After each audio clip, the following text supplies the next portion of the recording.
This is Michelle Obama in Columbus, Ohio. She is stepping up center stage, you might say, while her husband is visiting his ailing grandmother in Hawaii. Michelle Obama speaking right now in Columbus, Ohio. Let's listen in. Getting engaged, and they're doing things that no one ever expected them to do, not just going to political rallies, but, you know, leaving school, sleeping on floors, traveling to other states.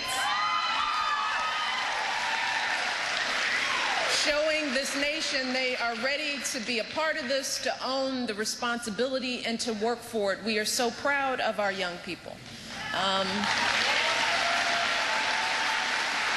But we've also seen some not-so-young folks as well. Let's hear it for the not-so-young people.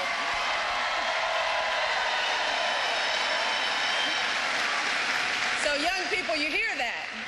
You've got a lot of energy to catch up to, because it has also been amazing to see our not-so-young folks, because, you know, when you come across somebody who's in their 50s or 60s or 70s who have said they have never voted before in their lives, never, saying that for the first time they feel like they have to be involved, or if you see someone in their 80s or 90s, and this happens all the time around a rope line, somebody will grab your arm. There's nothing like an 80-year-old grip, boy. They'll grab your arm, and sometimes with tears streaming down their faces, they will say, "I never thought I'd live to see the day."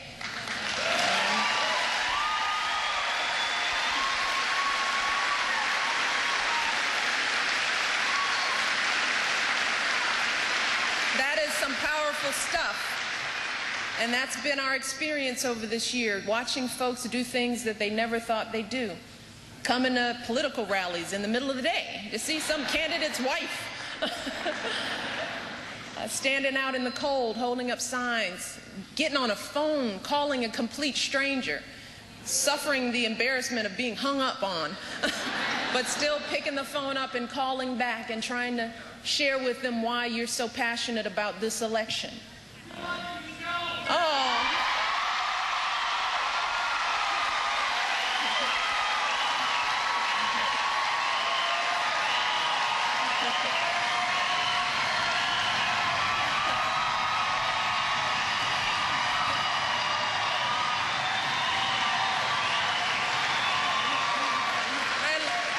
I love you too, and we are working so hard. See, I pay that guy in the back. He travels with me all the time. $5, $10. I'm like, now. But it has been amazing to watch and to experience this. And while I'd like to say that all this that's going on this year has everything to do with my husband, because you know I think he's great.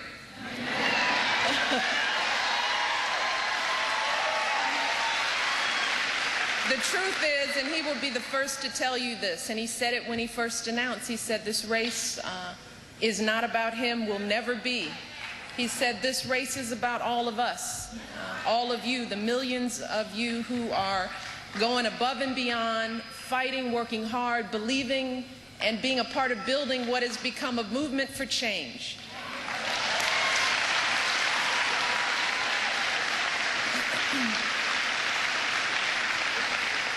And we've all gotten to this point in time with from different paths, with different stories, and I try to share mine everywhere I go. I come here as a wife, first and foremost, who you know loves her husband, and I've watched him perform, grow, and I know after being so close to him and seeing his abilities up close, I know in my heart, with no hesitation, that he will be an extraordinary president.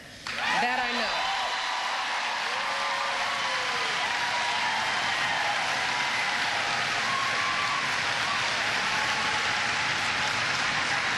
But I also come here as a mom.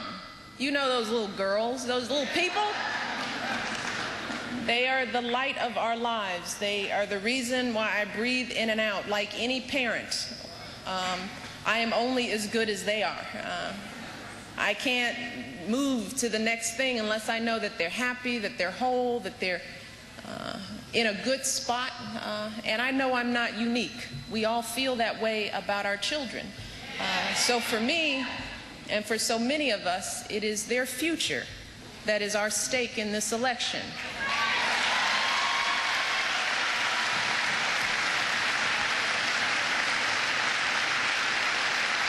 And I also come here as a daughter. As you know, I've talked about this so often, but it defines me, my background. I am the product of a working class family. Grew up on the south side of Chicago. My father, south side of Chicago. My father was a city worker. He worked in a shift job his entire life. And as you may have heard, my father contracted multiple sclerosis in the prime of his life. He went from being a strapping young man that could swim and box, he even served in the military, waking up one day and not being able to walk without the assistance of a cane. And MS is a debilitating disease, so you watch your father deteriorate. It gets harder for him to button his shirt. But what I remember most about my father, my brother and I talk about this all the time. We were on the phone last night talking about Dad, was that he was the kind of man, like so many people across this country, that never complained about his own problems and issues. He got up, he went to work every day, he was never late, because the beauty of people like my parents were that they were proud of the fact that they could get up and go to work. That is Michelle Obama in Columbus, Ohio, of course. She is campaigning there on behalf of her husband, while her husband, of course, is in Hawaii tending to his very ill grandmother. Michelle Obama is in the part of the speech where she's talking about her biography.